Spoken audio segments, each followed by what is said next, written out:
Welcome to Dark Dive, a Hellbent Holler podcast. My name is Jessi, this is Joe, and we took a bit of a hiatus, but we are back in full swing with a really dark, really scary, frightening episode. We're going to take a dark dive into the diabolical hypothesis, demons, aliens, and the coming war for humanity. So stay tuned and let's take the dark dive.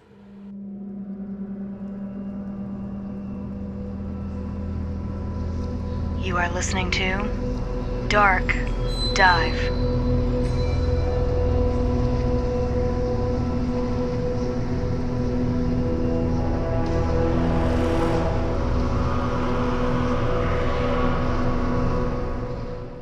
Welcome back to Dark Dive, everybody. We have missed you guys so much. We took a bit of a hiatus and really went down a dark rabbit hole.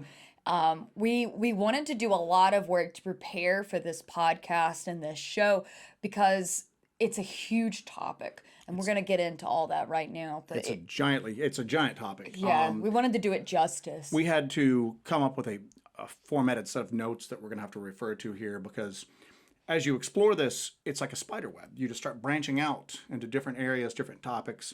And as we started to research this deeper, we just started to realize the interconnectivity between so much of the stuff that we usually discuss on this podcast. Yeah, there's and how so it's all many... entwined, and that's just we would read things and then realize that, oh my Lord, this is tied into something that we've discussed before. And we've discussed this in the past. We've discussed the diabolical hypothesis. We've touched upon it at least. There's two competing schools of thought that get the most attention. There's the extraterrestrial hypothesis, which is that aliens, UAPs, UFOs, and all that come from another planet, basically in our universe, though. Green men on a ship coming from another planet. They get on their version of the space program, they take off, they travel through space, they enter our atmosphere, they land on our planet, get out and do whatever they're going to do. And then there's the interdimensional hypothesis, which is kind of becoming the predominant theory right now, at least among the people who seem to be the best read into this. Mm-hmm. You know what I'm saying? The researchers like Jacques Vallée and Gary Nolan and Luis Elizondo often drops little breadcrumbs that really makes you think that everybody's kind of gone beyond the extraterrestrial hypothesis and that it's a lot weirder than what people originally thought. Right. But there's a third possibility that doesn't quite get as much airtime, doesn't get as much of attention. I think because it's probably the more frightening. It's the most disturbing of all of them. Yeah. And that's the diabolical hypothesis that aliens, UAPs, and UFOs, and maybe even to a certain extent, cryptid, anomalous entity activity, paranormal activity, they're not caused by entities from another planet or another dimension, but they're rooted in what are basically dark spiritual forces that are best described as demonic. Yeah. And obviously, when you kind of wade into those waters, there's a lot of opinions that go along with that, depending upon your own personal background, your spiritual beliefs. Right. Some people are going to find offense to that. Some people are going to, it's just going to just completely just conflict with their own worldview. So you don't really see people talk about it a lot. But it's something you got to really look into because there's some pretty, there's some of the evidence kind of backs up this hypothesis. Right.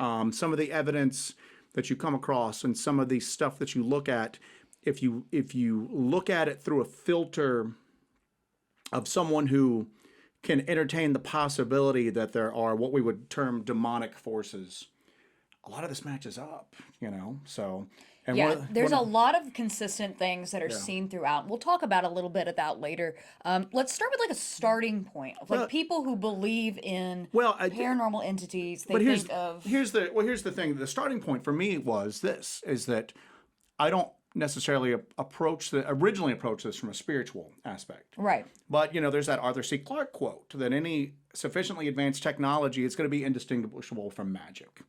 Well, the converse is true, that if we witness what would basically be termed magic or demonic spiritual activity, through our lens, we're going to basically look at it and interpret it as technology, highly advanced technology. Right.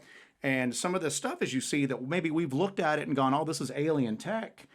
This just might be like demonic, supernatural abilities, powers, anything like that. So But we view it as technology because that is the sensible, rational, logical conclusion that we could come to from that as human beings. So, it's been discussed in religious circles for years. This is not a new topic, but you've heard it with that.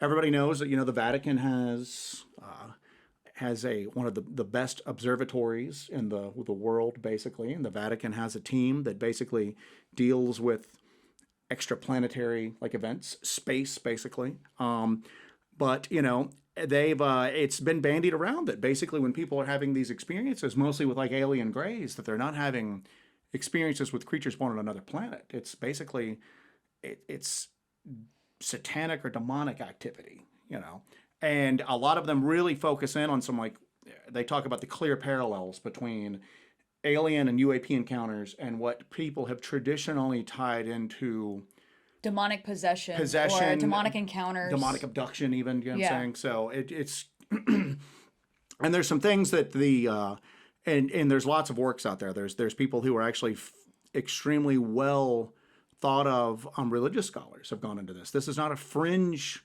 theory as far as the church goes. And I think it's actually gaining a lot of steam right now. I think, and what's strange about that is you and I started looking into this a while back, but as we seem to ramp up our investigation into this and our research into this, it seems like our personal lives in a way are getting more intertwined with this. Yes. And we're starting to, I know that, if you think about, you think about a blue car and then you're out there and then you see blue cars everywhere. Exactly. So you want to kind of take that into account, that maybe we are thinking about this all the time because we're doing such in-depth research. Things are starting to become obvious to us that maybe were not obvious before just because we're looking we're for starting to see more patterns. Or is there a weird synchronicity that as we've paid more attention to it, it's become more prevalent on its own? So. I mean, you could say that these are coincidences, but sometimes I think there are no coincidences. And we've looked into a lot of Thelema lately, and it's about your wills and your powers and your paths colliding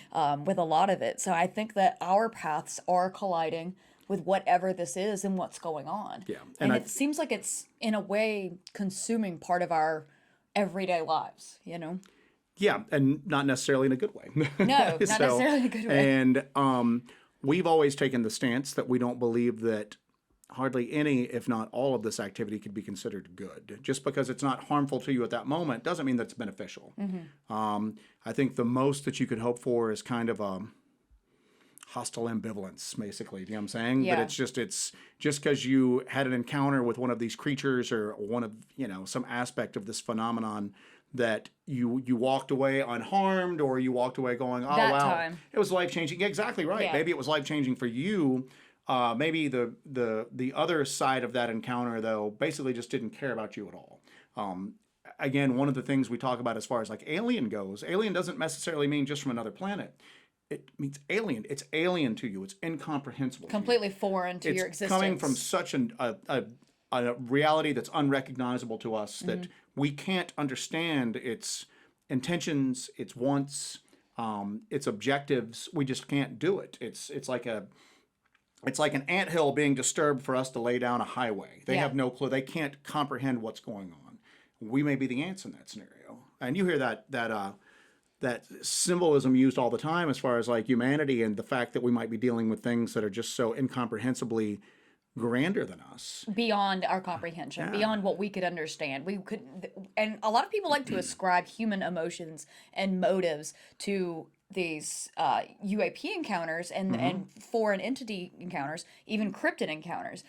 We have a lot of discussion with people about having encounters with Bigfoot, and they apply human emotion and motives, and they just personify these things. Disney, we talk about Disney all the time because people have grown up with Disney humanizing wild animals. You know what I'm saying? So this isn't the Jungle Book, and these creatures that you're interacting with or having visions of are just, you can't view them through the same lens that you would view a fellow human being. And I think a lot of times, even people can't even ascribe human emotions to each other. You can't know somebody's motivations for something. That's why if you have somebody who's grown up very sheltered and then they go into a rough area and they don't understand why crime is why a crime would occur to them. You know what I'm saying? Yeah, they're so sheltered that they just can't. They might conceptualize it. They know, but they can't imagine it actually happening to and them, something like that. It's a completely foreign. It's a completely foreign event to them. So I think it's a similar thing, but. Getting back to the similarities between UAP encounters and encounters with what we would refer to as aliens, and what the Vatican, theologians would consider demonic encounters. You don't really see the Vatican take the Vatican's always kind of danced around the topic, just as far as the organization goes. There are like individual religious scholars that'll take a stance on it. Obviously you've seen them kind of wrestle with the topic publicly, because every year we go by, it seems like we're 1 year closer to what they would consider like disclosure or the final, Battle? first contact. You know what I'm saying? First contact is what they look at for it. But yeah, there's a lot of parallels that when you look at of course, a lot of times it goes back to the Greys, because that's the predominant the predominant representation of like the UFO phenomenon over the years. But when you look at it, I mean, what's one of the critical things that goes along with it is the sexual exploitation, breeding programs. There's that's a huge one. That's a huge one with the alien Greys. Everything from like eggs being harvested, alien hybrids, some of the more sexualized encounters that people will talk about, and that ties right in with demonic. It's often talked about that demons and fallen angels, or however you want to, they've expressed a desire for human flesh. I mean, Genesis 6, everything. You can look at like what would be considered like a succubus. Exactly that would right. even be that would involve a sexual encounter with a demonic entity. And it's odd, because you would think that creatures, that if this was an extraterrestrial thing and they possess the technology to kind of bridge that gulf between solar systems, that obviously you would think that if they evolved anything like us, that their sciences have evolved fairly in parallel to what we've had, that they would be able to just take a couple of samples and then grow as many humans in a lab as they want to, and not have to keep abducting people.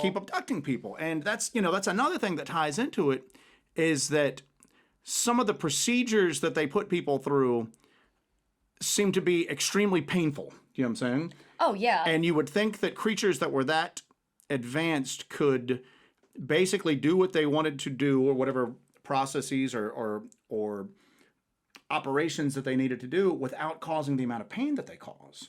But it seems like they don't seem to care. So you can travel several light years, but you can't conduct this procedure without causing like agonizing pain to somebody. And I think that, you think about the Betty and Barney Hill incident, they had to go through like a hypnosis and a regression to actually recall a lot of these things. I think that was probably because of the trauma that was incurred there. Maybe not that their minds were erased of this event, or they were blacked out from this event. It was that their trauma center of their brain just kicked in and they completely disassociated. And then when they went through that hypnosis and that regression, they were right back there. They could describe everything in like extensive detail. Yeah. Describe the needle going through Betty's stomach, and that was another sort of like harvesting of what would be like the eggs, and like a sexual exploitation, a medical exploitation. Well, one of the quotes that I saw that that a religious scholar that's highly placed in the Catholic Church had made, that it wasn't that these creatures, they didn't lack the ability to prevent pain. They lack the ability to control their demonic passion for inflicting pain.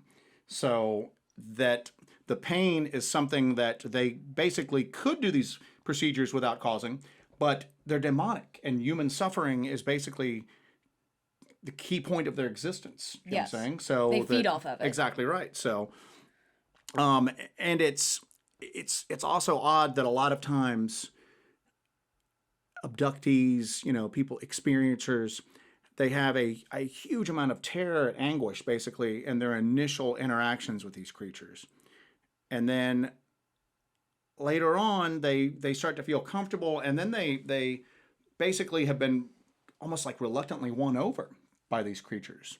And people compared that to classic like demonic seduction, that basically that being enticed in by the demonic. So it's like a metaphysical Stockholm syndrome? Exactly right. So, they claimed that it was just classical demonic machinations. Okay. That just tied in with what you would expect a demonic seducer, basically. Somebody trying to win you over to the dark side, basically. And that they said that that was basically demonic in nature, this ability to take something that is naturally repulsive and basically gain the confidence of humans to overcome their own natural impulses to what they're dealing with, if that makes sense. So, and that ties in also too with one of the other things is that the fact that people will also often hear these like disembodied voices. Oh, like telepathic communication. Or that they just audible voices, and that they claim that in alien encounters, but that's one of the hallmarks of like demonic possession as well, or demonic infestation, I guess you would want to call it. Like, and even in a more of a I wouldn't say positive, but in sort of in more of a less demonic bent, when someone experiences a stigmata, they describe hearing voices. Yeah. So it's sort of like when you go through a divine ecstasy as well, that you would experience these voices. Now, we don't know if that is a positive religious experience or a negative religious experience, but it seems like when you encounter these things that they can actually telepathically enter your head or, project those voices to you. Well, then there's also, it's the loss of physical control of your body. A lot of times people will talk about how that they're basically just along for the ride. They're looking out of their eyes, but their bodies are performing actions that they did not tell their bodies to do.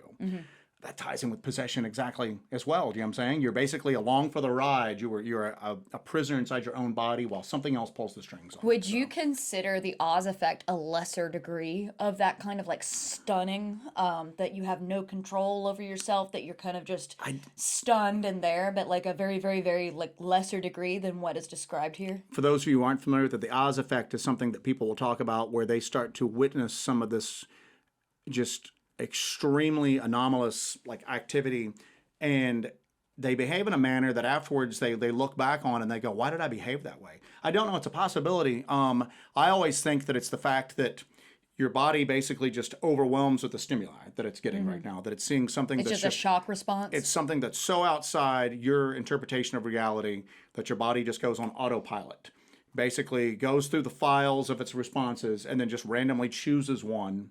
And then you respond in that way. And then later on, when you have time to process the information, you're like, why did I do that? Why didn't I do something? Or maybe it's like what you're talking about, that something is basically low-key taking you over and making you respond in a way that you normally wouldn't respond. So to me, the big one is, and there's a lot to unpack with this as well, but there's a lot of cases of people who claim that they have had ongoing unpleasant encounters with what they thought were extraterrestrials, but then they basically rebuke them in the name of Christ and it stops. That is something that you hear a lot of, that if you are being visited by these things, but that's like a natural response for a lot of people, that they don't know what's happening to them. They describe them as what would be aliens or greys or what have you, and they don't know what else to do. The natural response is going to be to just invoke the name of Christ. I think because that's kind of like a last-ditch response of what you can do. Well, I think it's the people who don't just see it and go, "Oh, Jesus Christ," like an exclamation. No, but I'm actually saying as a Exactly. defense mechanism. As soon as they basically bring up Jesus' name in defense, that it has an effect on these creatures and they leave. You hear about that with sometimes Sasquatch and Dogman encounters as well, which I think we need to explore in like a later show. I think we're going to have to unpack this in a couple of episodes, to be honest with you, because it's just such a deep and a strange topic that it has so many branches. Like you said earlier, it's a spider web. It's like a tree. It just goes, we go off into one direction and it's like we're there forever. But you have so many other directions over here. Well, one of the things too is that you hear about those alien encounter cases where people go, we're from Venus, or we're from Zeta Reticuli, or we're from, the Sirius star system, something like that. They give you a destination. But the thing that the religious scholars that were discussing this focused on were the times that these people's captors did not tell them where they came from. They did not give them, they did not go, hey, we're aliens from another planet. It's almost like the people just made that assumption, you know what I'm saying? Or maybe that thought was implanted in their heads. I don't know.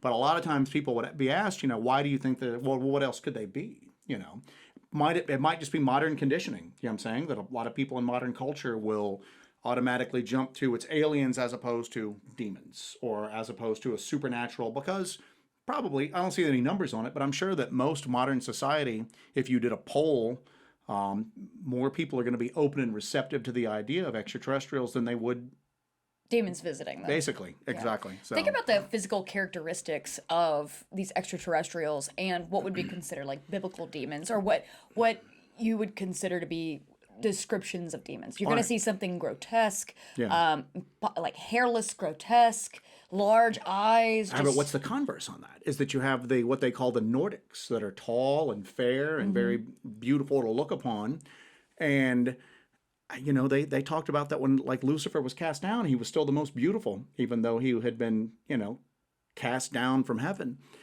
And the thing that always struck me out as we were researching this is that one of the things about the Nordics is that they're constantly trying to get us to disarm.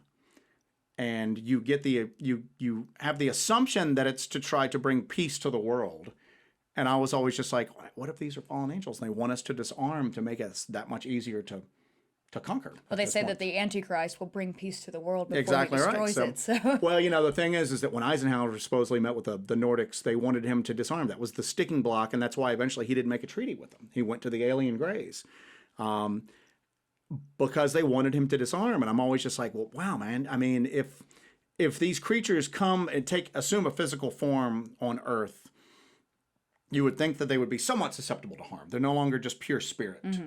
And, if you're looking at like mankind's arsenal, nukes are the best thing that at least we know that we have, And it's this constant just desire to get us to basically eliminate that weapon from our stockpile and all that. I'm just going, how do we know that world peace is what they're going after as opposed to just stripping us of our defenses? Correct. And that's going in that direction. But just like entertain this for a second too. Think about if it could be the inverse, that the Nordics could actually be what could be embodiments of angels, and that they want you to place your faith in them to defend mankind instead of nuclear weapons or whatever we have. So we disarm because we need to place our faith in God and them to defend us against this evil. The reason why I'm not going to the reason why I don't think that way is because one of the things that really struck me throughout all this, and we'll touch upon it later on, is the fact that, well, the thing that struck me in all of this is that you see a lot of possible actions and movement by the forces of darkness, and you don't really see a pushback, a corresponding the one thing that when I read one of the things here, I just went, where's God in all this? I mean, come on. I mean, I know you gave man free will, but if this hypothesis is true, you've got some extremely powerful pieces on the other side of the board moving against us. And that's one of the things we'll talk about later, is that some of the people in the government, at least, who think that this is a possibility, one of the key descriptions of them was just this feeling of hopelessness, that they were dealing with something that was so outside of the realm of mankind to resist that there was almost nothing that they could do, that they were still trying, but the one group we're going to discuss later several times are described as just scared old men who basically just live their days in fear because no matter what their best actions are, it never seems like it works. Or the times they do think that they have victories, it turns out that they were basically behind the scenes manipulated into doing something that we thought was going to help us, but ended up not helping us after all. So this reaches not just within religious circles. This reaches far into the deep, dark depths of the government. Yeah, and it's two of the more well-known people, like Tim Pope with the British Ministry of Defense, and then Luis Elizondo, who worked for the Pentagon. Everybody knows Luis Elizondo. Yeah, everybody's familiar with him, with ATIP, and all of the disclosure that's been going on lately, and all the Skinwalker Ranch stuff. Now, Luis Elizondo basically just said that there was a faction in the government that did, basically the Pentagon, that did not want really any sort of discussion or investigation going on because they thought that it was demonic in nature, and just the very act of paying attention to it strengthened it. And the more that you acknowledged it, like they tell you when your house is haunted, don't pay attention to it, don't talk to the spirits. You see that with like possessions, supposedly. They tell you not to interact with the demon that's inhabiting the body. And that's why, they have specially trained priests, exorcists who are only allowed to perform those rites. To do this. Yeah. And he gave the impression that there were people in the government highly placed that felt that way. And then Tim Pope actually had a quote that I put down just to make sure that I get it correct. Tim Pope said, and I'm assuming that this is as far as the British government goes, or maybe he has some knowledge about the American government and if they share similar thoughts, but Tim Pope said, some objections come from people in the government who think the phenomenon is real, meaning the UFO alien phenomenon, but demonic. Their belief seems to be that studying UFOs would thus give energy to attention-seeking demons, which should be avoided. This view comes, in part, from the biblical description of Satan as the prince of the power of the air. So that's two people who have had some inside knowledge, have been on the other side of the discussion. They've actually worked for the government and looked into these things, basically saying that, part of the government thinks that this phenomenon's real, but that it's not extraterrestrials. It's what we would consider demonic, and that the last thing we want to do is try to study it because no matter what we've learned, we've just strengthened it as a result of that study then. So it's kind of a double-edged sword because Exactly if you right. completely ignore this, then it can build forces against you if you're not doing anything to prevent it or doing anything to possibly combat it in any kind of way. So I guess they would have to keep it under wraps to a certain degree to where only a certain elite few can be focusing on this subject. Otherwise, if too much information gets out and then people en masse start discussing this, thinking about this, talking about this, all of a sudden it starts to gain steam.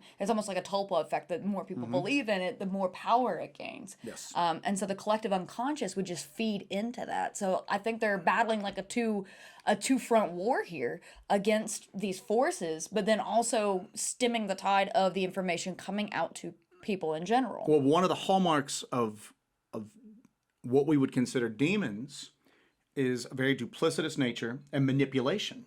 Making deals with the devil, you know what I'm saying? People always think that they're going to get an out. Well, I mean, you see that in all the folklore, all the stories.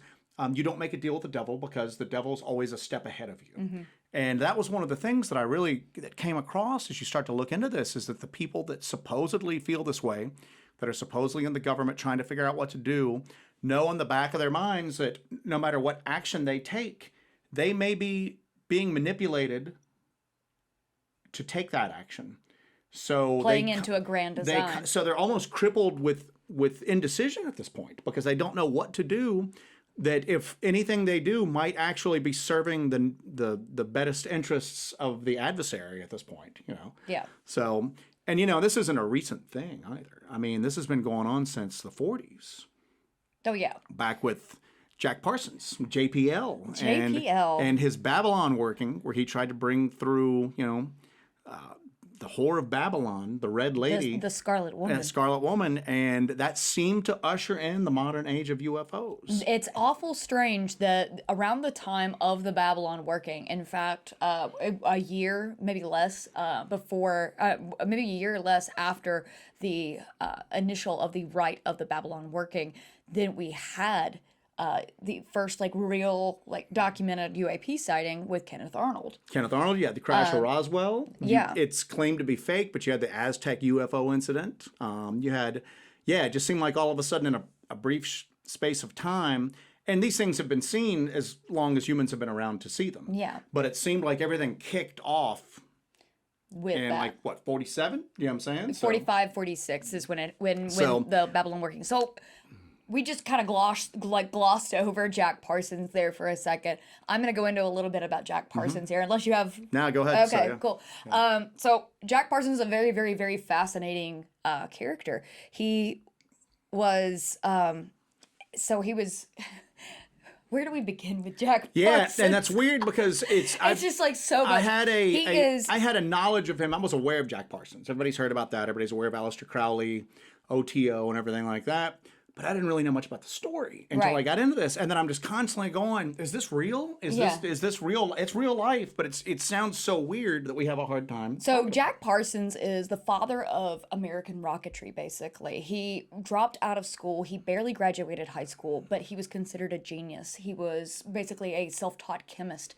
He worked at a chemical company in California, and eventually he would always practice with chemicals and explosives. And he was smart enough to get into college, but his family had fallen into hard times financially. The depression hit, and he had to support his family. So he couldn't really afford to go back to school. Correct. But at the same token, he's still, even though he's sludging away to blue-collar jobs, still messing with his passion, rockets. Rockets, which were not favorably looked at the time. They were basically considered science fiction. So Jack Parsons actually did his first piece of ritual magic at 13. He attempted to summon the devil at the age of 13. Let's stop on this fact real quick. So you've got somebody who is massively brilliant in the sciences. Yes. And a science that's so cutting edge that it's considered science fiction fantasy for the time, but yet he's also obsessed with the occult and ritual magic. Yes. So something that you would think that someone of that intellect would just kind of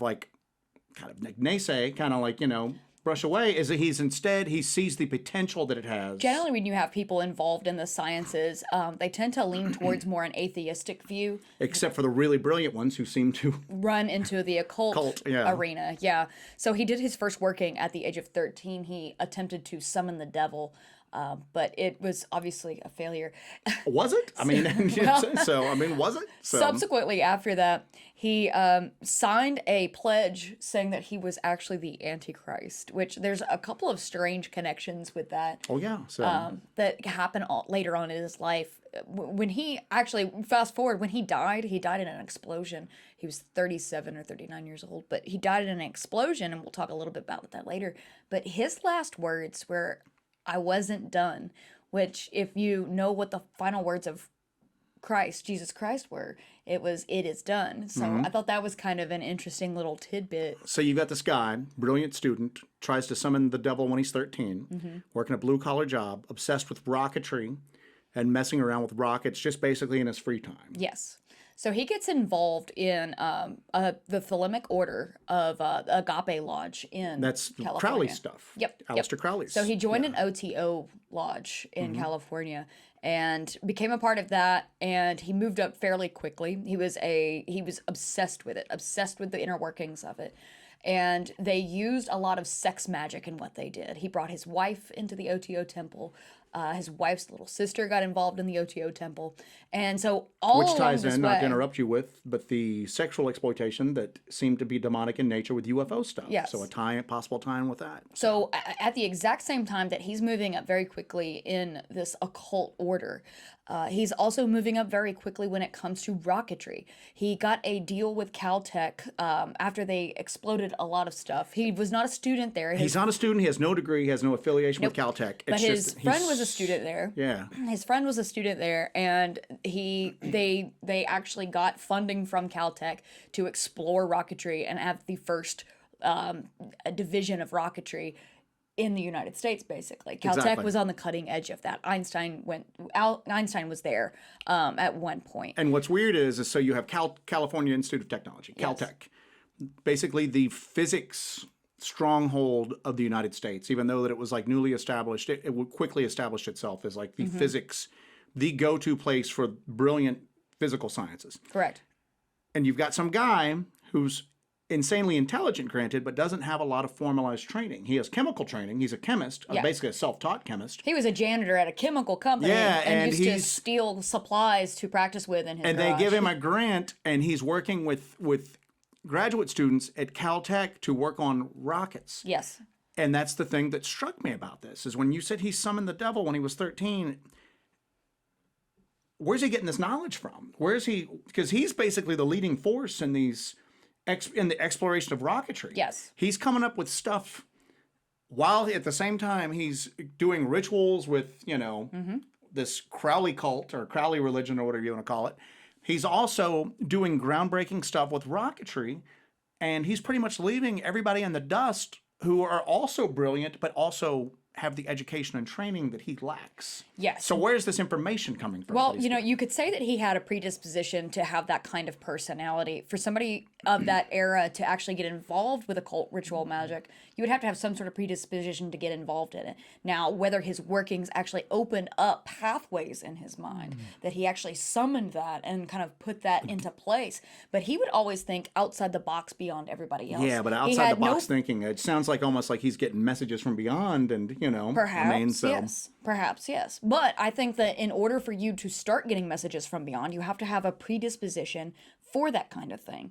I mean, you have people who perform ritual magic on a regular basis, and they're in their mom's basement for 35 years, and nothing ever happens.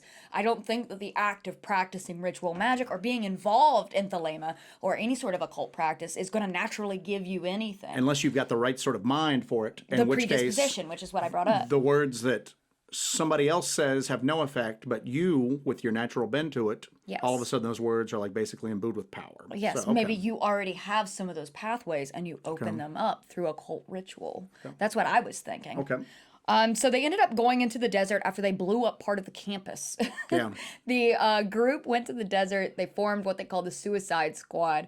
Because everybody thought that they were going to blow themselves up with these crazy rockets. They did. They did a lot of that. But now this is pre-World War II. Remember, until the Germans started lobbing rockets at London, pretty much everybody associated this sort of stuff with like Flash Gordon and Buck Rogers. This wasn't really considered a serious academic pursuit. No, absolutely not. There was at this point there was no way we were ever going to get out of our into the ionosphere. There was no way we were ever going to go to the moon. Jack Parsons was one of the first people to say we're going to go to the moon, and that I will get you there. That he wanted to go to the moon. That it could actually be a reality. So he ended up through the process of doing this. They got government contracts when World War II started up, and they got government contracts. They started JPL, the Jet Propulsion Lab. And the reason why they called it the Jet Propulsion Laboratories, because rocketry had such a stigma to it. Yes, it did, because it was more of a science fiction type of thing.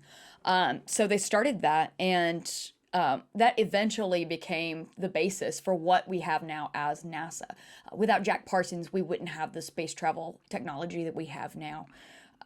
So that moving on from there, at the same time, he's still moving up further and further. Eventually, he takes over the Agape order.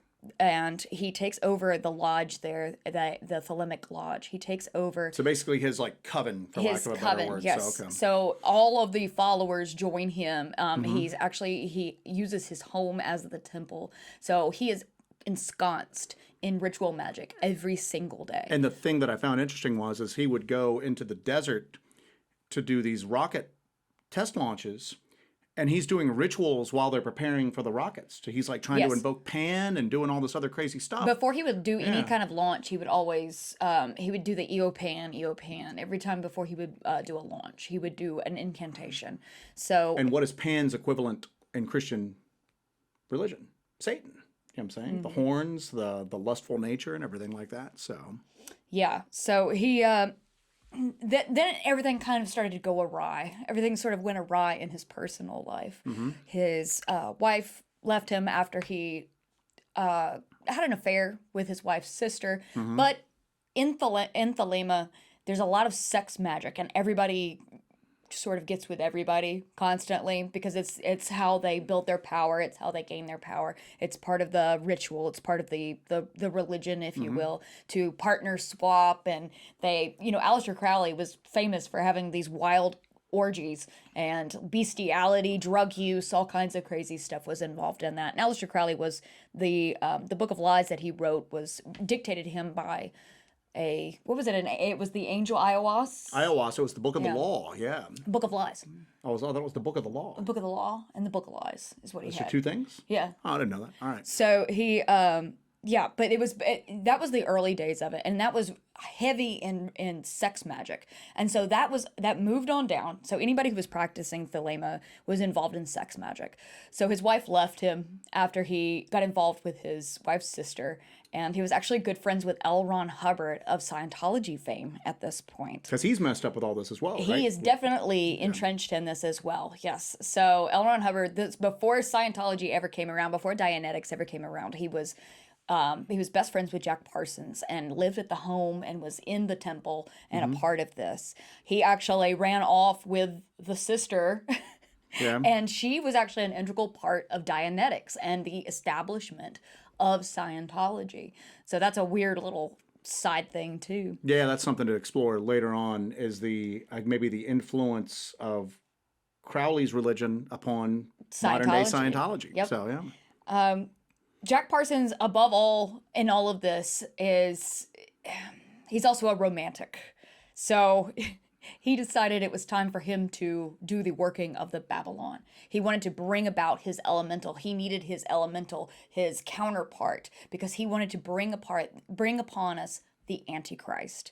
So with the working of Babylon, you would create the elemental, the Scarlet Woman, the Whore of Babylon. She would present herself. They would go together. They would come together, and they would bear a child. The Moon Child. The right? Moon Child, Yeah. which would bring about the end. So that was the goal. So Jack Parsons. And what's crazy is the parallels to that. So he's working. His day job is to work with rockets, which Yes. were at that point being geared towards the military. For military use, for weapons. So, which eventually are going to become the greatest weapons known to man, which could potentially end the world. Yes. And then in his night job, he's trying to bring about the Antichrist, Yes. which will also end the world. Yes. But at the same token, he's also apparently, by all accounts, an extremely likable, personable, charming guy. Yes, so, you and know, very handsome. Yeah, and very Yes. handsome. So, Yes, and he the is. other thing that, as we started to look through this, there's so many parallels, and you would just constantly branch off in other directions. And one of the things that I found really interesting about him was Jack Parsons, his main specialty was the development of rocket fuel. Yes. That nobody thought that the weight that you would need to carry a fuel would preclude any sort of like mechanical structure getting off the ground. That the weight of what you would need to burn to achieve that thrust would be negated out by the weight of everything. Well, then he gets in there and just starts doing stuff that nobody ever really thought The possible. math was completely impossible on everything. Yeah, and so, but that's what the does that thing. remind you of? Does this remind you of chemistry or alchemy? Exactly right. It seemed like an alchemical type thing where he would get in and people would just go, there's no way this will work out. No, we're not trying this. And then he would just go off in the desert, do it, and it would work. And then they would go, we've got to rework the math on this. But his thing was rocket fuel. Well, then it turns out that before World War II came up, the main guy for rocketry was Werner von Braun. Yes. With the Germans. Yes. And it turns out Parsons was corresponding with Werner von Braun. When they were teenagers, yes. When they were teenagers about Yes. rocketry. Yes. So one of the parallels that I thought was interesting is that there were And Werner von Braun created the V2, the Vengeance rocket. The that V2. he was using to Yeah. with London, like when they were doing the Blitz on London, like bombing London, which at that point the only way you could get bombs over there was for planes to deliver them. He's shooting rockets off. I mean, to them that was basically the equivalent of like a death ray at that point. It was so outside what we had seen in warfare. But the thing is that so the Germans had that thing called the Thule Society. And that's going to be a whole show we have to get in sometime. Yeah, and the yeah. Thule Society is based upon subterranean offshoots of the Aryan race that have this chemical compound basically called vril. Yes. So he is in the Thule Society, which is part of its focus is upon obtaining this substance called vril, which is a liquid that has miraculous properties. Meanwhile, Jack Parsons is in the OTO, and he is physically making rocket fuel. He is manipulating rocket fuel. Which is a liquid substance that behaves in a manner that nobody thought was possible before. And I'm looking at it going, this is just like too much. You know what I'm saying? I mean, there's just too many parallels here. But basically, the idea could be put forth is that Jack Parsons found his vril. Yes. Jack Parsons beat the Thule Society to their own thing. And just there were rumors that Aleister Crowley was tied in Yes. with like Nazi occultism and everything like that. And then there were also rumors that he was working for British intelligence, Yeah. fighting the Nazis. So So everybody's a rocket scientist and a spy at Spy this and like point. they're An and occultist. and devil worshippers. So when he did the yeah. Babylon working, it took about 11 days to do the working, and that's basically just like a magic spell. It's like a magic spell. Every day he would do a portion of the spell and go through it. Some days he would do it twice. But yeah, there's the whole working. It took about 11 days to do. As he continued to progress through it, the wind started whipping up a lot. Storms started coming through, and then he started having what would be described as poltergeist activity in the home. Shadow figures are described as assaulting people through the home. Stuff catching on fire on its own. Stuff moving on its own. So. Objects were flying across. But yeah, so it was like poltergeist activity as he continued doing this working. After the working was done, he met what would be his wife later on, Marjorie Cameron. And he thought that she was the embodiment. She thought she was the embodiment of the elemental. I think, because I mentioned before, he's a bit of a romantic. She was staying at the home. She was a part of the temple. He met her there at the home. I think that he just fell in love with her. Yeah. I don't think that she was the elemental to bring on the Antichrist because they never had a child together. But at the same token. However, the working, in order to bring the elemental through, what he was seeking was to bring the elemental through. He opened a door. Opened a door to somewhere else. And he thinks that he was successful in opening that door. I don't think that Marjorie was the elemental, but I think the door was open for the elemental to come through, and it was just never closed again. And once that door was opened, then you start having all of this crazy UFO activity. That brings us to... You have the crash at Roswell. Yes. You have the Aztec UFO incident. You have Kenneth Arnold's like UFO, the flying saucer incident. And it just seems like everything just all of a sudden it was like a light switch got flipped on. What was that quote? Kenneth Grant quote. The Babylon working began in 1945-46, a few months before Crowley's death in 1947, and just prior to the wave of unexplained aerial phenomenon now recalled as the Great Flying Saucer Flap. Parsons opened a door and something flew in. Yeah, and Kenneth Grant was a guy that was big in the OTO, Crowley's organization later on, and he basically just said, listen, Jack Parsons opened a door and stuff's coming through right now. Now, previously, as far as Crowley goes, I mean, a lot of people know this, maybe some don't, but Crowley had that working that he had tried, which was basically what the Babylon working was kind of drawn off of, where Crowley, in Giza in Egypt, did that working, the Amalantra working. And brought forth Lamb. Lamb, which is an entity that he said was from basically another dimension, and it looks like an alien gray. Yes, it has a physical description of what it would be considered, what we would consider an alien gray. The classic Whitley Strieber, like alien gray look. And then there was this other quote as well, also by Kenneth Grant. He goes, a gateway for the great old ones has already been established and opened by members of the OTO who are in rapport with this entity, Lamb. So right there, you've got him calling the great old ones, which starts to all of a sudden summon up all sorts of like Lovecraftian apocalyptic, what are you trying to bring through the great old ones? And we'll touch upon that later, but it seemed like everybody who was in the know was of the opinion that Jack Parsons opened up a door. Now, and one of the things I want to bring up is that if let's say Aleister Crowley did this working in Giza, and that was like 1917? It was in the early 1900s. I think it was like 1916 or something like that, yeah. So he was able to take this working, this ritual, and open up a door and commune with Lamb, which basically looks like an alien gray, a great old one. Yes. So now all of a sudden you take someone like Jack Parsons, who seems to be getting knowledge that he shouldn't be privy to from somewhere. Yes. And he also, apparently, from what I read, is that he approaches this ritual in the scientific method. That he would do the ritual and then, well, that didn't work. What can I change now? Yeah. So he was constantly evolving it based upon real world experience. That's why he performed the ritual so many times. And that basically they said that when it worked big. It worked bigger than what Crowley was able to do. Crowley was able to summon one entity. Jack Parsons was maybe able to open up a doorway to somewhere else that might still be open to this day. Well, because you have a rocket scientist doing this and not a heroin addict. Exactly right. So, but that was the thing, is that it was a perfect storm of just a predisposition to being open to these unknown forces, and then an intellect which is just unbelievable, and creativity, the ability to think outside the box, and then just the work ethic. The fact that he just did it over and over and over for 11 days until he gained the result that he wanted. Correct. So Parsons opens up a door and stuff starts coming through. So his involvement in the OTO ended up getting him kind of thrown out of the jet propulsion lab. He was thrown out of there. He started working for Hughes. Because this is the 50s when people are worried about communists. We'd just gotten out of the war. And he's obviously involved in a very subversive community. He's got jazz musicians smoking weed in his house, so yeah. So he was obviously a target of McCarthyism during that era. Because we've got the Cold War coming up, everybody is on the blacklist. So because of his occult views, he was thrown out of the JPL. Started working for Hughes. Hughes Aircraft, yeah, like basically like a version of like Lockheed Martin or something like that for the day. And he stole some documents.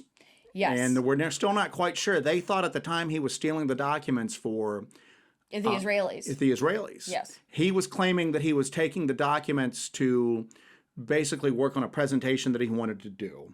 But at that point, the FBI got involved. And then the FBI realized that somebody else has got him under observation too. And they realized that the Air Force intelligence is watching this guy and monitoring this guy.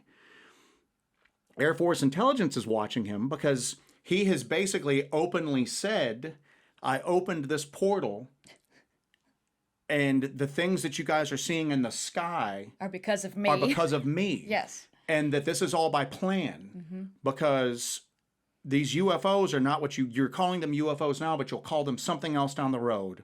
And these are going to be the entities that bring Crowleyism, because again, Crowley's basically his prophet at this point. Yes. Is going to bring Crowleyism to the world. So the Air Force is from what I took away from it is the Air Force is not completely sold on this.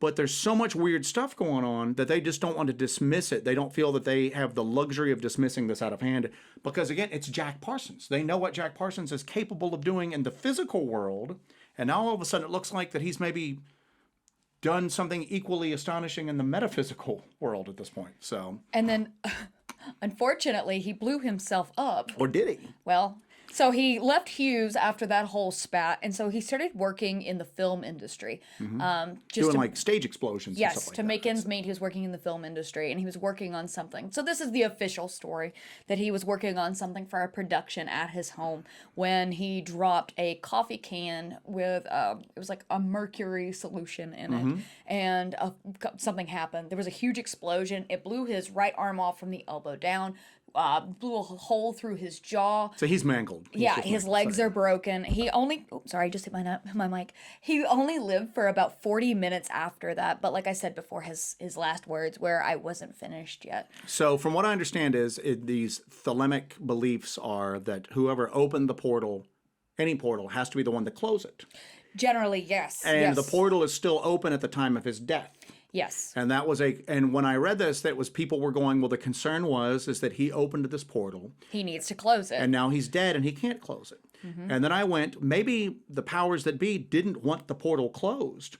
And maybe they killed him in order to take him out of the equation to eliminate the possibility of that portal being closed. Because as we find out later on, there might be elements in the government who know that it's demonic, but think that they can work it to their own advantage. Yeah, I was going to say, what would be the motivation to actually take him out on that? So, like you said before, making a deal with the devil. So would these entities in the government try to think that maybe they can get a leg up by working with these extraterrestrial Well, there's a couple of different things that we'll get to in a moment. Because, so what happens is that you've got FBI investigating Jack Parsons for basically thinking that he's a spy.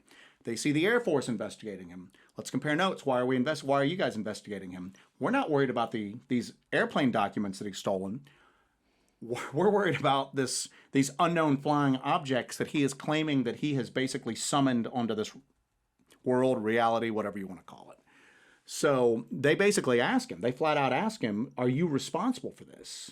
And he goes, I think I am. I think I'm responsible for this. I did this and I think I've let the great old ones into the world. And for him, it's almost like a religious epiphany. I've done this. I brought this about. My actions have brought these creatures that are going to bring Crowley's vision to the world at this point.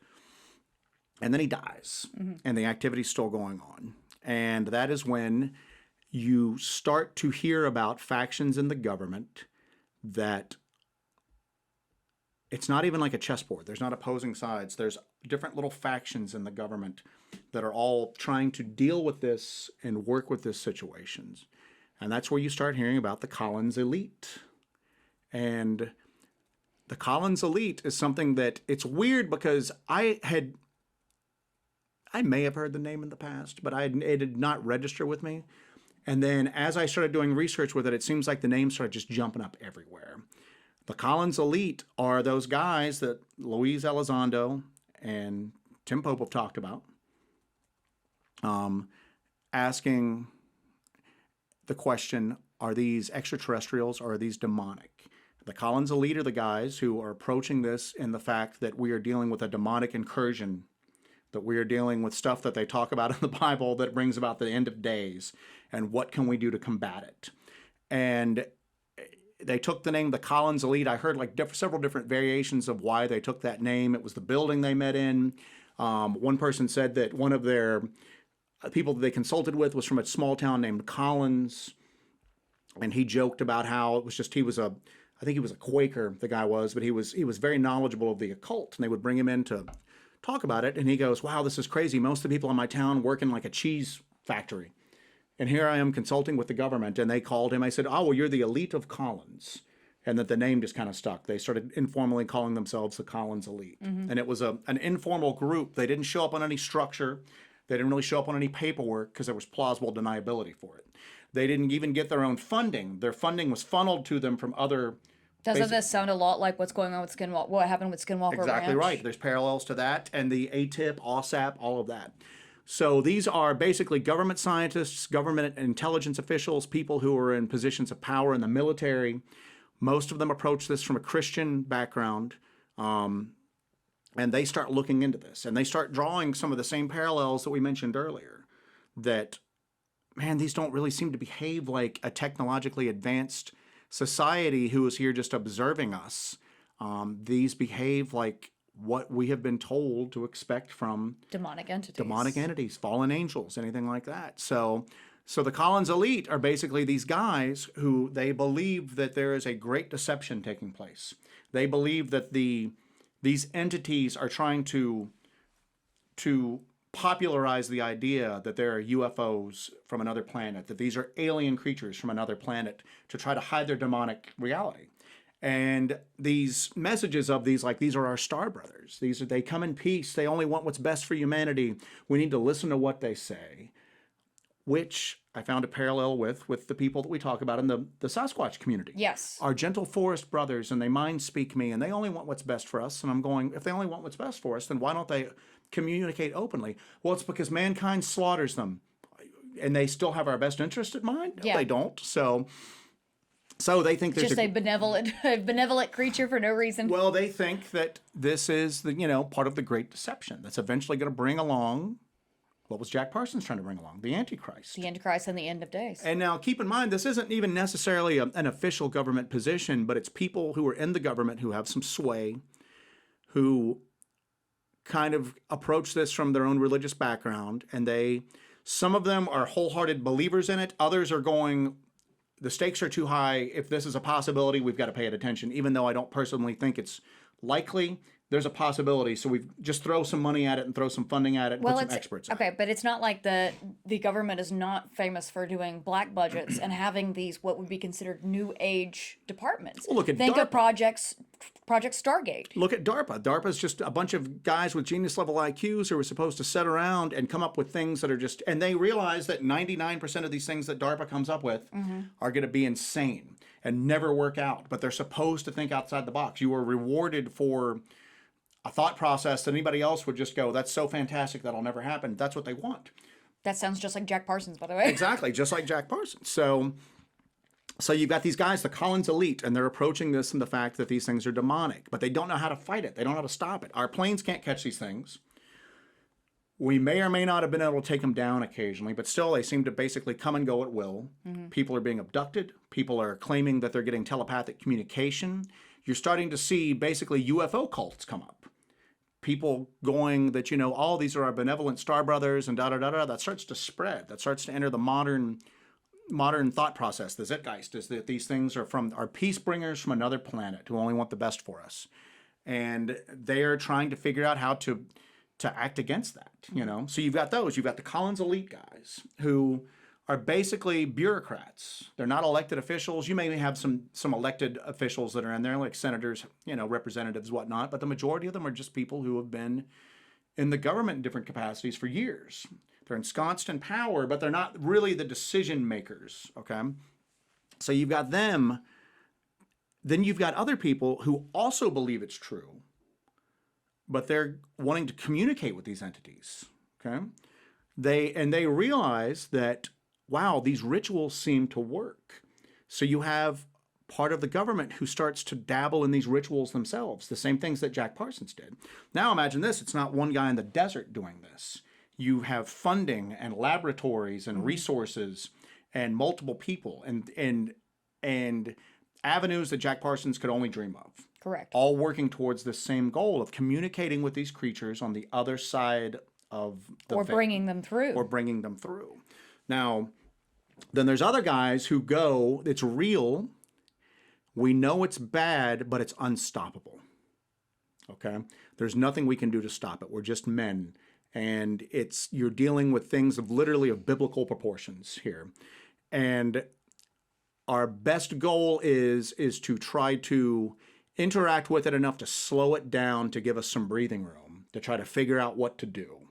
And of course, the Collins elite are going, you're making a deal with the devil here, you know what I'm saying? You're trying to enter into these communication with these things thinking that you're going to get the upper hand somehow when you're not. I mean, think about it, like, apply it to something that is less outside of the box for people right now. You have people that are involved in our government right now who are making deals with foreign adversaries on the regular to enrich themselves because they think that it'll get them ahead and that they will be spared from whatever is coming. Well, I mean, look at it. I mean, most politicians, people that run for office and everything like that, a lot of them would fit the definition of sociopaths or psychopaths. Absolutely. You see that with CEOs of large corporations.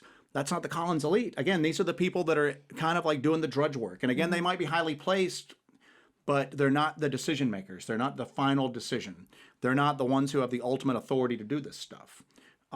People that generally have the ultimate authority to do that stuff approach it with a certain level of, ego involved. They think they're the smartest people in the room. And that's what the Collins elite is trying to caution them against, is that you guys think that you're going to enter in this and you're going to somehow interact with these things and that you are going to come out ahead. That's not what happens with these entities. No one ever wins a deal with the devil. Mm-hmm. So, and as you read it, you start to realize that the Collins elite, they start to age. They're aging, like decades go by, and the activity seems to increase. And more people in the government start going, wow, there is something here. We need to experiment with it and learn about it, which is probably what those entities want. Those entities want to be summoned onto our plane. What's the one thing you always hear about is that, like we said earlier, fallen angels thirst for pleasures of the flesh. They want the flesh, the children of men. They want to be on here. They want to experience. They don't want to be wherever they're at, hell, a different dimension.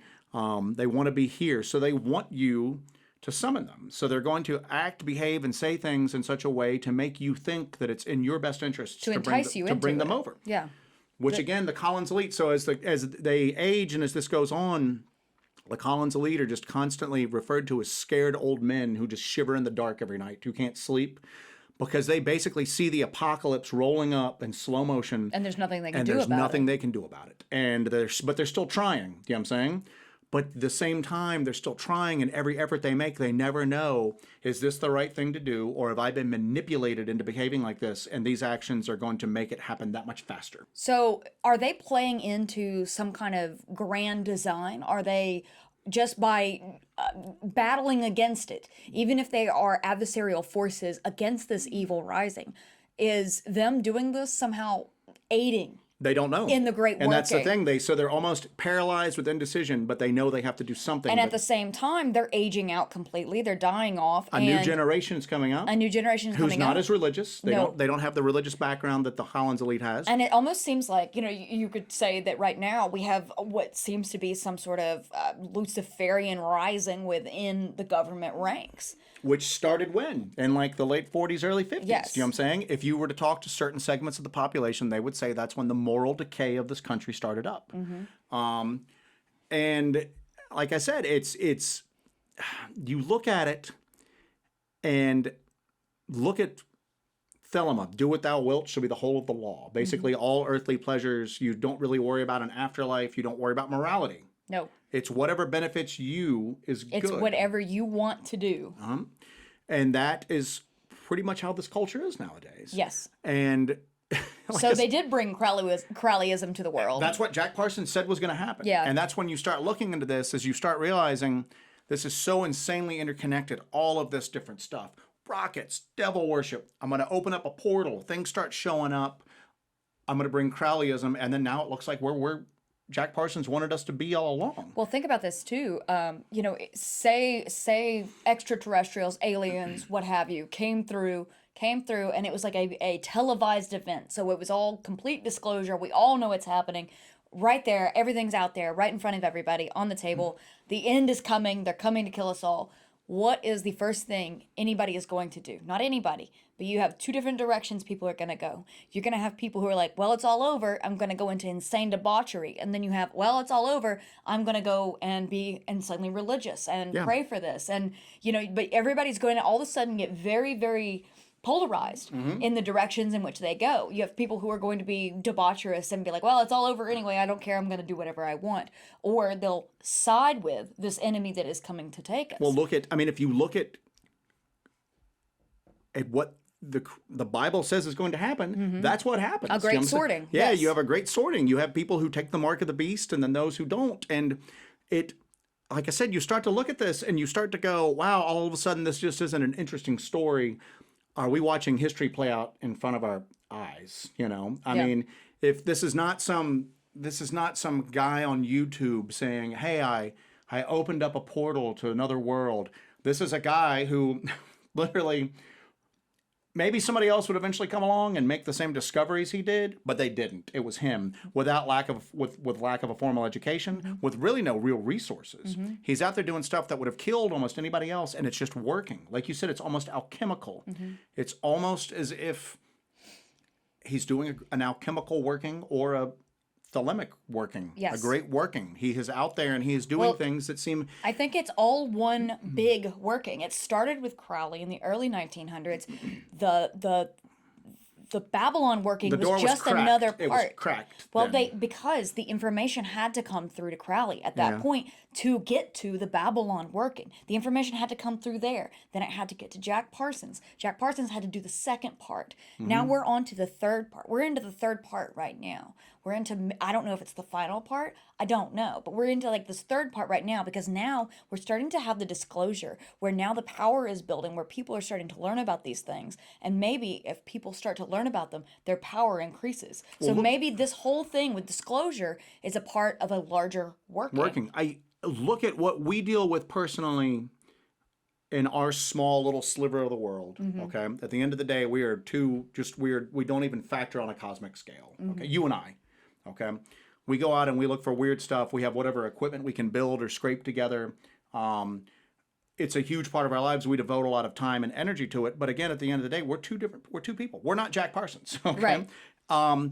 We see a building of it. We see an increase in activity. We see in just our own little sliver, we see the activity getting stranger and more prevalent. And well, also when we start giving attention to it, it starts stronger. To fall into place. Well, and one of the other things too it seems like everybody that we talk to that's involved in this stuff, regardless of what they think the true nature of the phenomena is, all seem to think that stuff is building. Yes. And you can sit there and go, oh, it's just because it's more in the public, view nowadays, and people talk about it more in social media and this and this and this. That's all well and good. The stuff that we are firsthand experience with, it seems like it's building. That's building as well, yeah. And we're talking stuff on the ground, stuff in the skies. Yes. And it seems like it's building as far as what the government knows is going on as well. Okay. The government has more and more interactions with we have more technology in the field now on our planes, our ships, and the sky and space and all that. And it seems like we're picking it up more and more and more. You could be saying it's because our technology has gotten better, but that doesn't explain the visual sightings that seem to be increasing right now. It seems like the the door's opening wider and more stuff's coming through. And Yeah, when are well, we going to hit critical mass? Go down to the smallest level here between you and I. The work that you and I do. We went out into the woods. We've been going to this location in North Georgia for a long time. There was activity there. There's things going on there. But now we're getting recordings. And I think that's what led us into having this discussion to begin with. Is It's why it brought us to doing this podcast. We got those recordings in North Georgia of the growling. That sounds like our names. The clicking vocalization. The humming. The metallic whir. Yes, we got all of that. That's building too. We didn't get any of that before. Now it's getting to that. And we're getting eyes in the woods. We're getting an increase in activity. And the thing is that I have the exact same opinion of it as the Collins elite does. And that's why this struck so much for me, is because a lot of times I sit there and go, should we be doing this? Are we being drawn in, and is the attention that we're giving this strengthening it? And do we think that we're investigating this while instead we're being used and manipulated to try to strengthen at least this one little... Yeah. Because that one little corner of our world's bad. We discussed this. We went out this past weekend to kind of have like a little side thing here real quick to an area that's about 20 miles away from the spot. Yeah. Where we used to have a lot of what we would consider Sasquatch activity that got weird all of a sudden, but not in a bad way, but took on some paranormal aspects and then just ceased. It stopped. It just stopped, and it's never come back there. And that's why we started exploring the area a little bit more. And then we found the area that we've been researching, and that area is bad. That area is bad on several different levels. It has bad history, both it has recent and back further, hundreds of years ago. It has terrible energy now. I mean, nobody goes up there. And there's terrible things that are supposedly happening up there right now. And we're interacting with something that, while it hasn't caused us any physical harm, has been pretty frightening so far. And it's been building over the past couple of years. And it's building. And and that's the thing that I look at is that approaching this is that you don't know what the right action to take is. You don't know whether you should just stop and just ignore it and go back away. Is that the right thing to do? Or are we being manipulated into thinking that's a good possibility when we shouldn't? When we should be going up there and try to understand it, to try to understand what we're dealing with. You don't know, because you start realizing that you might be dealing with an intelligence that's so greater than you. They can see beyond what you're doing right now into what you're going to do in the future. And you hear about that often with different paranormal type things, different extraterrestrial, where they think that these things are so greater that they can almost predict our paths of, they can't necessarily see in the future, but we are predictable on some level that we don't understand, that they can just predict what we're going to do because they're greater than we are. Do you know what I'm saying? So we take our cat in the living room and we open the back door. We can predict that the cat is going to run out the back door because she wants to get outside. Now multiply that by times infinity. Do you know what I'm saying? Something that's just this cold, calculating intelligence that's what the Collins elite is worried about, that they are dealing with something that is so out of their class and out of their league, but they don't know what else to do because the only other forces in the government they see either ignore it entirely, are trying to use it for their own benefit, or think that they can somehow outsmart it by interacting with it. You know what I'm saying? So, however, we're not going to be crippled by indecision like the Collins elite is, you know? I mean, we're going to continue doing what we're doing. Yeah, and it's weird because the other thing too is the one crazy parallel with this is that we've always thought that these things aren't terrestrial. They're not benevolent, and they don't live in the woods. They come from somewhere else. They're here for a while, then they leave. Maybe they come here randomly. Maybe they come here with objectives in their mind. We don't know. And, Jack Parsons, all this stuff is from Aleister Crowley, Thelema. He drew from, Theosophy. Madame Blavatsky, am I pronouncing that right? All that stuff has like Lovecraftian overtones, Yeah, it's back at the great old ones, which you've said several times during the Theosophy is all about, they think that there are these ascended masters who have left but want to come back. And if they spread the word enough, eventually enough people will believe, and these ascended masters will come back and they'll eclipse the existing world power structures and world religions. That's Lovecraftian, man. Do you know what I'm saying? That's the great old ones who are locked away and they want to come back. Do you think that H.P. Lovecraft also had some sort of demonic intervention? Well, there's people like Jack Parsons. There's a lot of parallels between Blavatsky and H.P. Lovecraft. She talked about finding an old book and deciphering it, and that's where basically Theosophy came from. H.P. Lovecraft has the Necronomicon, an old book written by Abdul al-Harazad, the mad Arab, who basically was given these visions that drove him crazy. There are people, well, here's the deal. If Jack Parsons is getting information from beyond and he is using that in a scientific method, could H.P. Lovecraft have been getting information from beyond and he was using that in a literary method? You don't, it's shit. The great old ones, as soon as I read that, I just went, what are we talking about here, man? You know, you've got, what do we have, Cthulhu that's trying to come back through like some portal that's some rocket scientist? The other thing that struck me about Jack Parsons is, and we touched base upon it earlier, he would suggest courses of actions that people would say is scientifically impossible. Yeah. But then they would also say it's mathematically impossible. Yes. And then he would go and he would do it. It's almost to the effect of, was it impossible? Was it literally physically impossible until he did it? And then he basically rewrote reality in some strange way? Because that's basically the entire end goal of a lot of this ritualistic magic stuff, is to rework reality to your own desires, correct? Mm-hmm. And it sounds an awful like that's what Jack Parsons was doing in the desert out there. It was impossible to do this. Well, guess what? I'm going to do it anyway. And now all of a sudden reality is going to change to reflect his desires. Yes. Whether it's through rocket fuel or opening a portal for something to come through to further like his master Crowley's ends at that point. So it's a lot. And you see, exactly. And then what's crazy is that you see that ritualistic activity with other stuff that just calls it by a different name. Look at the CE5 stuff that people do, where they gather in the desert and they're able to stimulate UFO activity. Which is basically like a mass meditation to stimulate UFO activity. CE5, it's prescribed action. Mm-hmm. It's ritual. Intent. It's ritual. And then you have a meditative or quote unquote an altered state of consciousness. Mm-hmm. And then you are able to bring these things to you. That's ritualistic stuff. Do you know what I'm saying? I mean, again, and there's been documented cases of people using CE5 and it actually working. And well, here's the deal, is that if we're dealing with technologically advanced extraterrestrials, why is it only the spiritual and mystic stuff that seems to be able to communicate and draw them in? Mm-hmm. You know what I'm saying? I mean, we're not out there with like radio telescopes and like computers doing this. It's people doing ritualistic activity. And that gives a lot of credence to this whole diabolical hypothesis.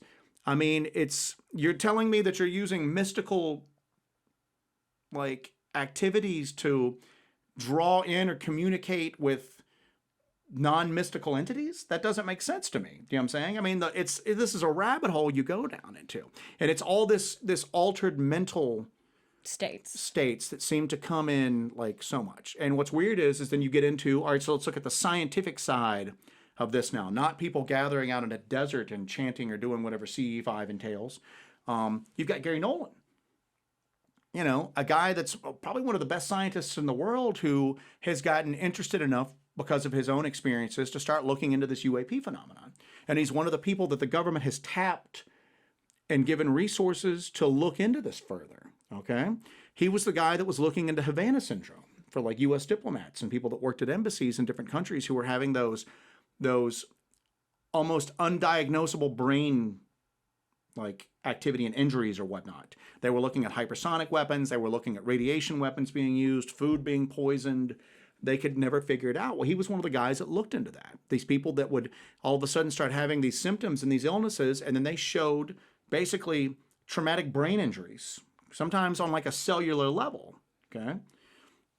Started in the Havana embassy. That's why they called it the Havana syndrome. But there was no real cause for it. No real cause that they could do it. So then he gets approached by the government going, hey, we want you to look into military and intelligence and government scientist folks who have had interactions with UAPs, close interactions with UAPs, who seem to have suffered physical harm because of it. Well, you know, Gary Nolan, a lot of his stuff, he's a geneticist, and he does a lot of stuff with the brain. He had already done a lot of the stuff with Havana syndrome, and he starts looking at the symptoms that some of these people were suffering. So he starts doing MRIs on them, okay? And he starts noticing things that he sees in there that makes him stop and go, I'm seeing similarities between all of these people that you don't see in the general public, okay? And he's seeing these things around the caudate and the putamen of the brain, basically the brain within the brain. Okay, the part of the brain that basically allows you to handle extremely complex situations and almost predictive thought. Like if I reach out to touch this computer screen, it's not just the mechanics of my arm moving, the brain doing that. The brain has to anticipate that I'm going to eventually have the sensation of that. It's extremely complex when you get down to it. Yeah.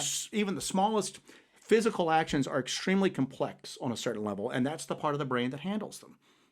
Well, he's seeing an overconnection of neurons between those sides of the brain. So it's like what I was saying earlier about Jack Parsons. Maybe he already had these pathways established. And then they're doing this ritualistic behavior and taking mind-altering drugs. That was a big part of Crowley's beliefs, is that you would use these mind-altering drugs. You would use narcotics and hallucinogens to open up the path. Strengthen the bond and like the communication that you had with these things.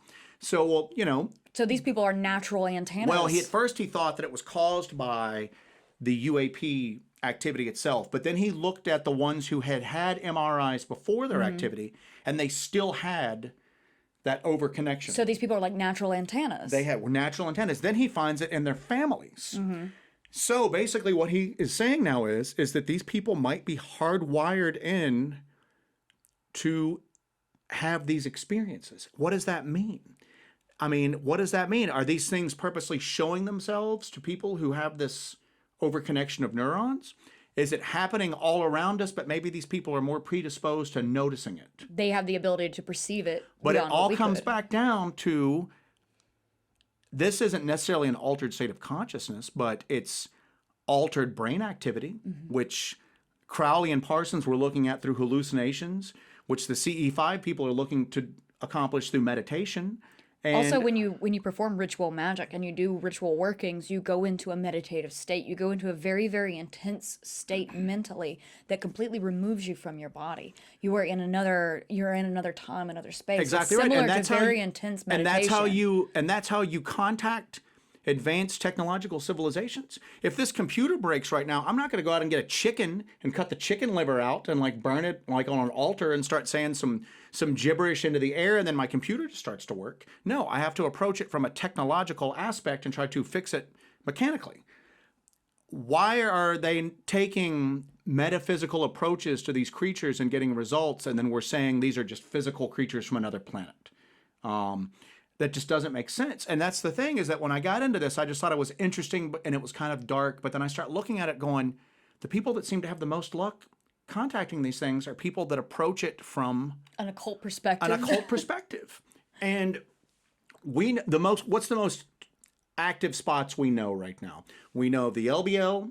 We know our spot in North Georgia, Corpsewood Manor. Yes. And I mean, a lot of people like don't want to give credence to this, and it may not be like this everywhere, but the areas that we look into that are the most active, these are sites of occult activity. That has happened in the past and it's still ongoing. And we don't know, are the people doing this occult activity drawn there because of the pre-existing anomalous activity, or is the anomalous activity drawn there because of the occult activity, or is there a third unknown quality that's there that's drawing both of them in? Separately, but to the same area. And we've discussed this at length before, that we just don't know if what is feeding into what is bringing about which one. Yeah. It's a chicken or the egg situation with the activity and the rituals that go on in these areas. Are those places natural conduits? Well, I mean, look at the thing, and then you have the cases where people observe these things and they're just physical craft. They're physical craft. With people in spacesuits, well, not people, but creatures in spacesuits and all that. John Keel's talked about it, Jacques Vallée's talked about it, that it behaves in a manner that's almost ludicrous. People have pulled up on UFOs broken down on the side of the highway and little green men in spacesuits working on their UFOs on the side of the highway. Why did you park next to the side of a highway to do this? You crashed and now you're going to get out there and work on this with a wrench? It's almost like it presents itself to you in this manner to kind of go, oh, we're just a physical craft from another planet. That's all we are, guys. Nothing to see here other than just some aliens on a UFO. But it seems like it tries to clumsily and in a really ludicrous manner present itself like that. You know what I'm saying? And it's sort of like a red herring in a way? Almost, you know what I'm saying? But again, then you go to this, and the people that seem to actually have verifiable results with these things don't approach it from like a SETI out there picking up radio signals. You know what I'm saying? It's not Close Encounters of the Third Kind and we're shooting up light and sound and having some sort of communication. It's people doing ritualistic magic, taking mind-altering drugs, meditating, or might have some pre-existing biological condition which makes them more receptive to this stuff. It makes you think about like DMT and the DMT elves, like the clockwork elves and everything. Exactly right. That it's like a universal description of these things that you encounter that are all knowing, godlike, that you encounter them when you take DMT. Exactly right. So, and again, how is that? That's at that point, it's got more in common with like Australian Aboriginal Dreamtime than it does with something from Zeta Reticula. You know what I'm saying? It's like there's a parallel dimension that's almost just touching ours and maybe occasionally intersects with it. And then through ritualistic activity and intent, you're able to scratch at that wall and let something in at that point. Yeah. And that's the thing. That's one of the things I'm interested in finding out is that you're seeing a resurgence right now in occult beliefs and occult activity all across the world. So do you think this is going to ramp everything up even more than what it is now? Law of three. What's the law of three? It's on almost every like occult religion out there. So you had Crowley, you had Parsons. Who's going to be the third? Is the third person that's going to do this going to be the one that just breaks everything down? Is there somebody out there right now that's practicing, that's doing things in their own where's the other? Is there another Jack Parsons out there right now? I think we're definitely in the third. We're in the third act, right now. Man. Yeah, we're in the third act. Because within this century, well, within the 1900s up until now, we're due for it. We're due for it now. I mean, we've come up to a point, and you have so much trauma and stress and intensity in the world right now, and everybody is so interconnected. Right now would be the perfect time to let this loose on the world. Because it would be it would go around the world in an instant. And especially if attention and intent strengthens it. Yes.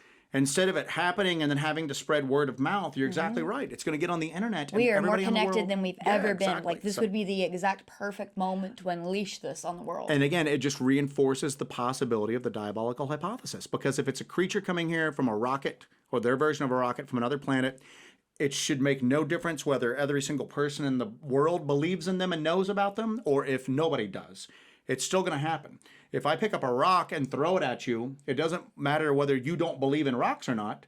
That rock's going to hit you. Yeah. Well, I guess unless you're Jack Parsons. And then maybe if you don't believe in rocks, there might have never been a rock for me to pick up to begin with. And that's where you get into, is that you get into like metaphysical questions of something that's supposed to be just a completely super advanced, but still physical, purely physical entity. And interacts in a way that is spiritual instead of just strictly scientific. Yeah, so it's super science and sorcery. Yeah, super science and sorcery. We're going Thundar with it. So, but anyway, and that's the other thing too is that can you start applying this diabolical hypothesis? And I want to back up for a second. Maybe you are not a Christian, or maybe you don't ascribe to Christian beliefs. So set aside just the terms for a second and think about how many religions across the world talk about malevolent creatures that were here once upon a time and they're sealed away.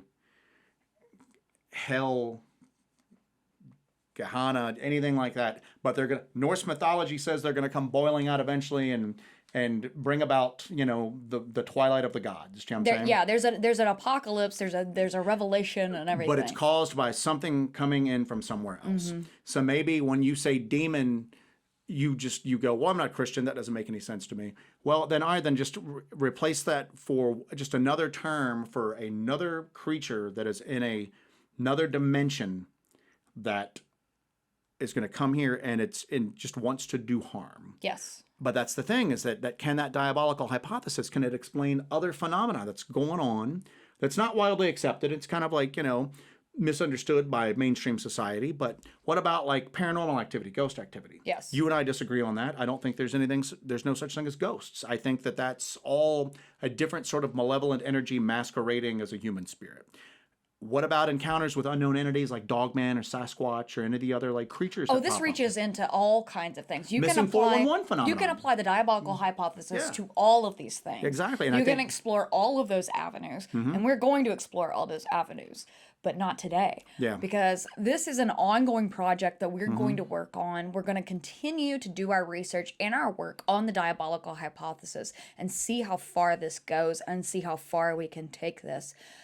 There might be some experiments in the future as well that we might Oh, there will be some experiments. get in the future. involved in. There's going to be some experiments that kind of bridge, like you talked about, between super science and sorcery. Yes. Some stuff that we're going to do that kind of blends the two, because I look at it like the Collins elite. It's that if that group exists, you might not understand it, but you also can't ignore it. Yes. And that you're just going to have to try to trust your intuition and hope that even though you don't really see any evidence of it, that there's somebody on our side out there that's going to try to maybe pitch in at some point, you know? So. Yeah. So I hope this was a decent little introduction to the diabolical hypothesis, and we're going to expand on this as we go through. We're going to go deeper into this and take it to different avenues, experiment with it. Looks like we're going to be diving into it feet first, head first, every arm, every tentacle. Yes. We're going into tentacles now. But yeah, we're gonna wrap it up there because I think that's enough for one day. Yeah. So. We hope you guys enjoyed this episode of Dark Dive. Make sure you look out for future episodes of Diabolical Hypothesis and where we take this, because I think we've got some really strange esoteric ideas of how we're going to experiment with this in the physical world and the spiritual world. Make sure that you like, share, and subscribe. Make sure you rate us. Give us a good rating on iTunes and Spotify. Make sure you tell your friends about Dark Dive and Hellbent Holler. We have field investigation videos coming up, and we do a live stream every Monday at 8 p.m. So if you want to come and hang out with us and the other Hellbenders, join us at 8 p.m. Eastern Time here on the YouTube channel, and join in the chat. And we always have like a good conversation on Mondays. Everybody really, really contributes in a really positive and cool way. It's a nice, real conversation. It's a very thoughtful, and insightful, and intelligent conversation. It's a good discussion every Monday. I think we really, really enjoy doing that. We're gonna keep doing that and keep that up. We enjoy talking to you guys about that. So make sure you like this video, share, subscribe, turn on your notifications. That way you know when more Hellbent Holler stuff is coming your way. We are about to get really, really, really strange and Well, really... it's because the phenomenon is getting really strange on Yeah. us, so we're just going to take it where it leads us to at this point. So. We're following the red thread wherever it may go. So thank you guys. We appreciate you, and stay safe out there.